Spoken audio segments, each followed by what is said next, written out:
नमस्कार, जय भीम। मैं हूं अशोक दास। आप देख रहे हैं दलित दस्तक। हाथरस का मुद्दा अभी चल रहा है। इस मुद्दे को लेकर लगातार देश विदेश में लोग सड़कों पे हैं। बहुजन समाज लगातार न्याय की मांग कर रहा है और इसी बीच में लगातार हर दिन घटनाक्रम बदल रहा है।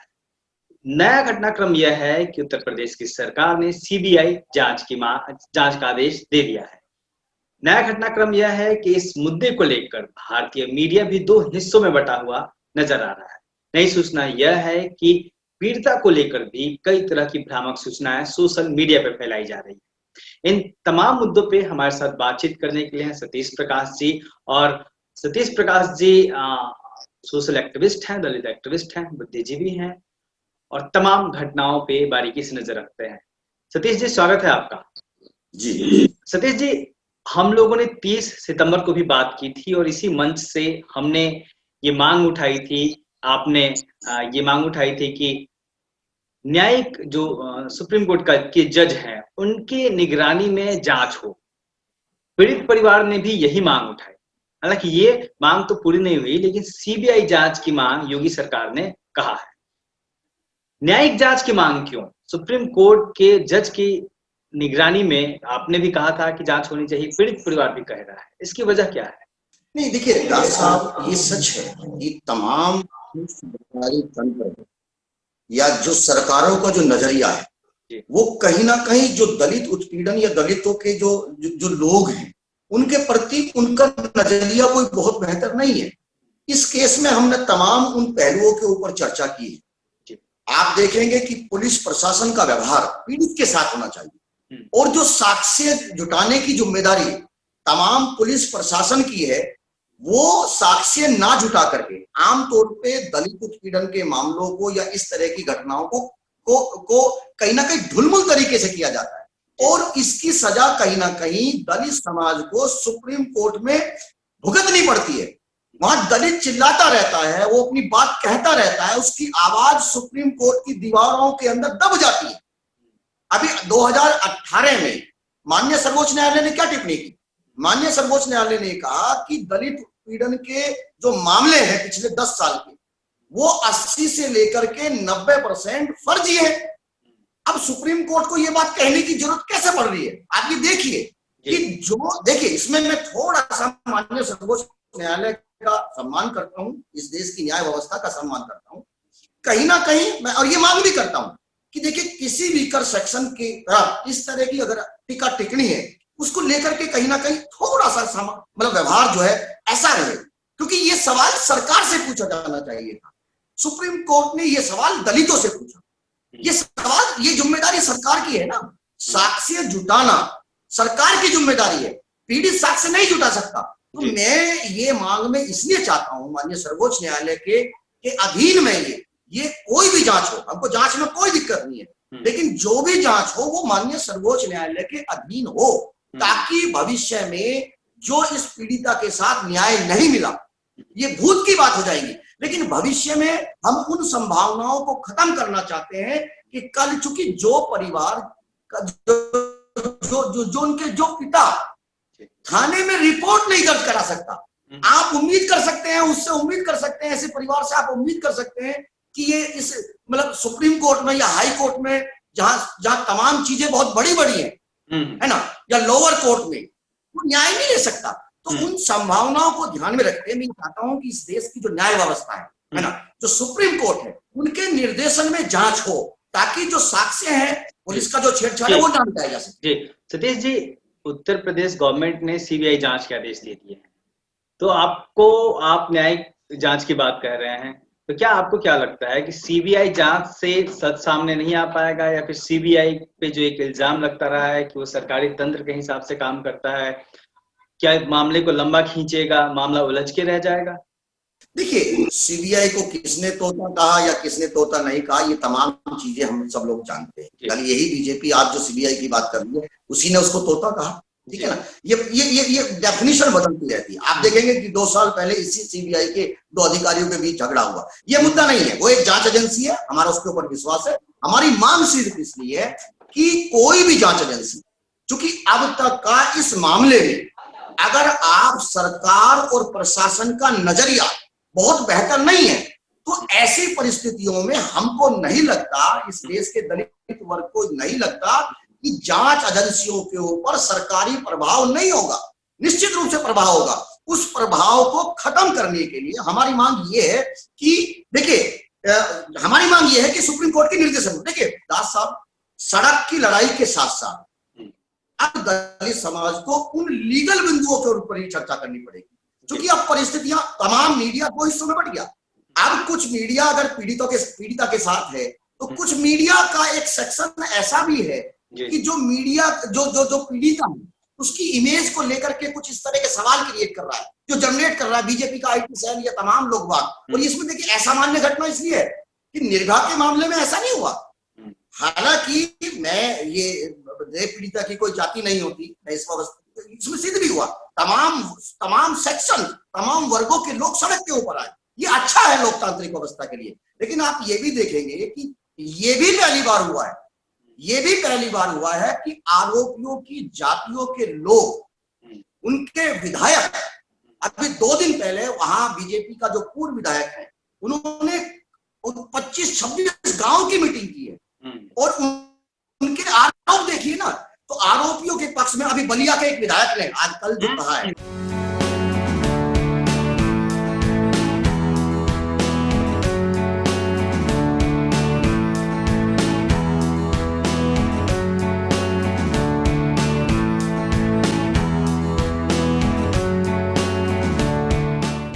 सतीश जी, आपने मीडिया की बात कही और हम लोग भी देख रहे हैं कि मीडिया 2 हिस्सों में बटा नजर आ रहा है। एक कह रहा है कि रेप हुए, एक कह रहा है कि रेप हुआ नहीं। जो एक जांच रिपोर्ट है, पोस्टमार्टम की रिपोर्ट है, उसको आधार बनाया जा रहा है। जबकि जो बलात्कार की परिभाषा है, रेप की परिभाषा है, निर्भया कांड के बाद बदल गया कि अगर पीड़िता ये कहती है कि उसके साथ घटना हुई है तो उसको माना जाना चाहिए, और आमतौर पर यही डेफिनेशन भी है। ऐसे में मीडिया के भीतर जो ये बहस छिड़ गई है, उसकी वजह क्या देखते हैं आप? और ऐसे में फिर दलित समाज किस तरीके से अपने आंदोलन को आगे लेकर बढ़े? नहीं देखिए साहब, दलित समाज को कुछ बिंदुओं के ऊपर गहनता से विचार करना चाहिए।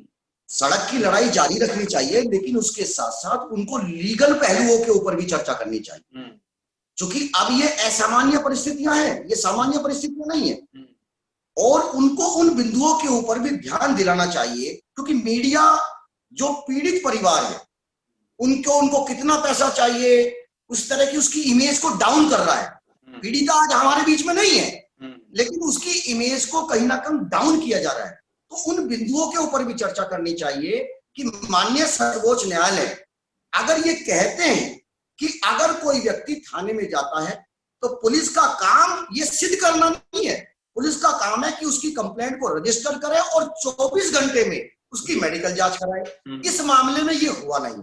तो वो बच्चा होश में आता है और आपको पुलिस को ये मालूम है ये घटना भी घट चुकी है और पुलिस को मालूम है कि वो मरने के कगार पे है। तो पुलिस का काम था कि पुलिस को 164 में बयान कराने चाहिए थे, लेकिन यहां भी पुलिस ने कहीं ना कहीं धोखेबाजी की है और 161 में बयान कराए हैं। 161 के बयान की अदालत में कोई वैल्यू नहीं होती, ये पुलिस वाले जानते हैं। तो ये भी सवाल होना चाहिए कि 164 में बयान आपने क्यों नहीं कराए। दूसरी बात, अभी माननीय मुख्यमंत्री जी ने ये कहा, माननीय मुख्यमंत्री जी ने कहा है कि नार्को टेस्ट होगा, पुलिस अधिकारियों का होगा और जो पीड़ित है उसका होगा। ये भी इस देश में पहली बार होगा कि जो आरोपी है उनके नार्को टेस्ट की उन्होंने बात नहीं की। तो इन चीजों को भी कहीं ना कहीं बाहर लाना चाहिए। और देखिए, रेप की डेफिनेशन निर्भया कांड के बाद बदली है। मीडिया को भी ये बात माननी चाहिए कि रेप अगर कोई भी रेप को ध्यान में रखते हुए की गई किसी भी तरह की हिंसा भी रेप की श्रेणी में आती है। ये मेडिकल जांच। और ये दूसरी बात, आप ये बताइए, अगर वो जो आरोपित थे, जो आरोपित हैं, उनसे पुलिस ने कितने साक्ष्य जुटाए, जहां क्राइम हुआ है वहां पे कितने वैज्ञानिक तरीके से उनका नमूना लिया है, ये भी पब्लिक होना चाहिए। और दूसरी बात दास साहब, अगर उनके परिवारों की आप वीडियो और ऐसी फर्जी चीजें डाल रहे हैं तो वहां का जो स्थानीय विधायक है और इस केस से जुड़े हुए तमाम अधिकारियों के टेलीफोनिक रिकॉर्ड पब्लिक होने चाहिए। ये भी जांच का हिस्सा होना चाहिए, क्योंकि ये पता लगेगा कि सरकार का दबाव इन लोगों के ऊपर कैसे था। क्योंकि किसी जिले का अधिकारी की ये भाषा आज तक नहीं सुनी गई। इस तरह की भाषा किसी भी मामले में इस तरह की भाषा नहीं सुनी गई। तो इन चीजों के ऊपर हमको विचार करना पड़ेगा। और इन देखिए पब्लिक के अंदर एक परसेप्शन क्रिएट किया जा रहा है ना, उसके परिवार को लेकर के, उस बच्चे के व्यवहार को लेकर के, और ये चीजें होंगी।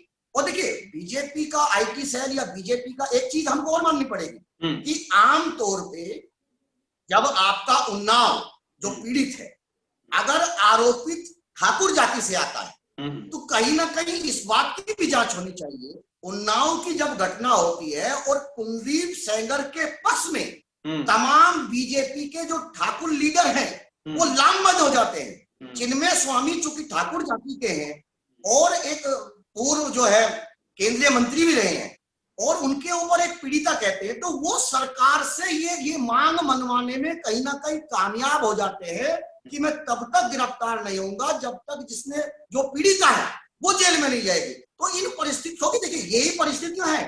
देखिए यही परिस्थितियां कहीं ना कहीं समाज के अंदर जो जो जो जो क्राइम सोच के लोग हैं उनको रेप और इस तरह की घटना के लिए कहीं ना कहीं सीख देती है।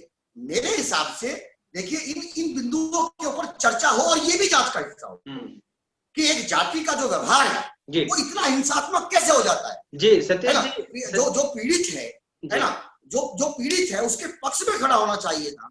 आप तमाम लामबंदी जो है जो आरोपित है उनके पक्ष में खड़े हो रहे हैं।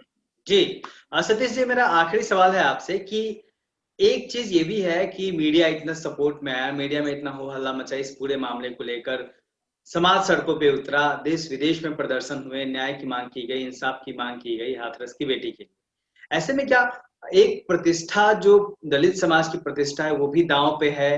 क्योंकि अगर इतना करने के बावजूद भी हमें न्याय नहीं मिलता है तो मैसेज तो गलत चला जाएगा ना कि आप आखिर कर क्या सकते हैं, आपने इतना हल्ला किया, कहाँ न्याय ले लिया। और इससे इस तरीके की जो घटनाएं करने वाले लोग हैं उनके हौसले भी बढ़ेंगे। तो क्या बिल्कुल सतर्कता से इस आंदोलन को लेके चलने की जरूरत है और न्याय के लिए क्या करने की जरूरत है कि मुकम्मल न्याय तक लड़ाई जारी रहे और हाथरस की बेटी को न्याय मिले? नहीं देखिए दास साहब, दो चीजों को आपको ध्यान रखना।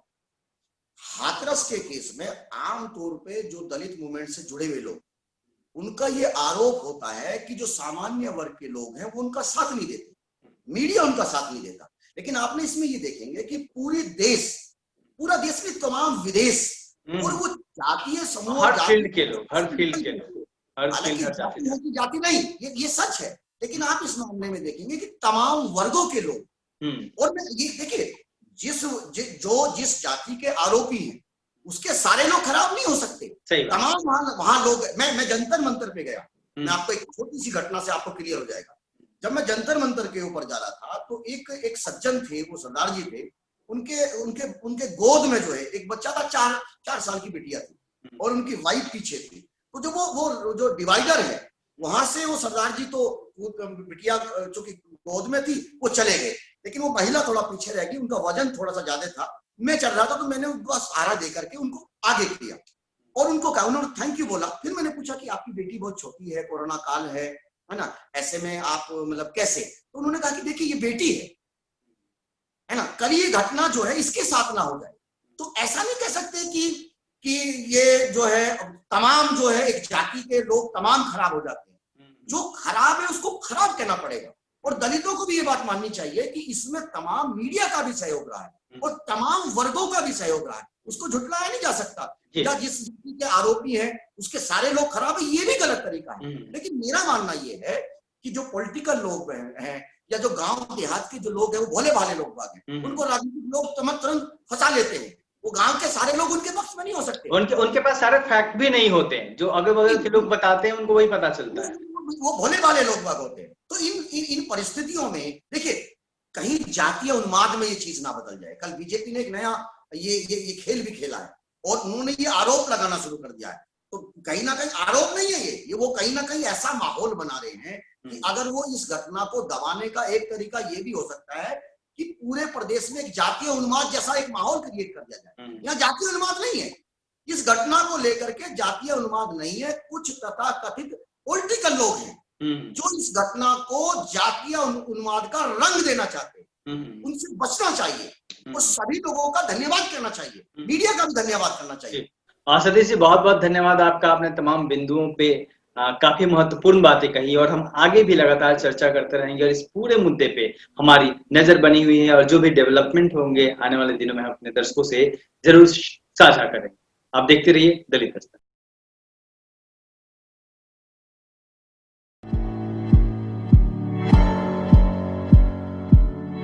दलित दस्तक आपका अपना चैनल है। यह चैनल आपकी आवाज उठाने के लिए है। इसको जरूर सब्सक्राइब करें और अपने दोस्तों से भी करवाएं। बेल आइकॉन पर भी जरूर क्लिक करें।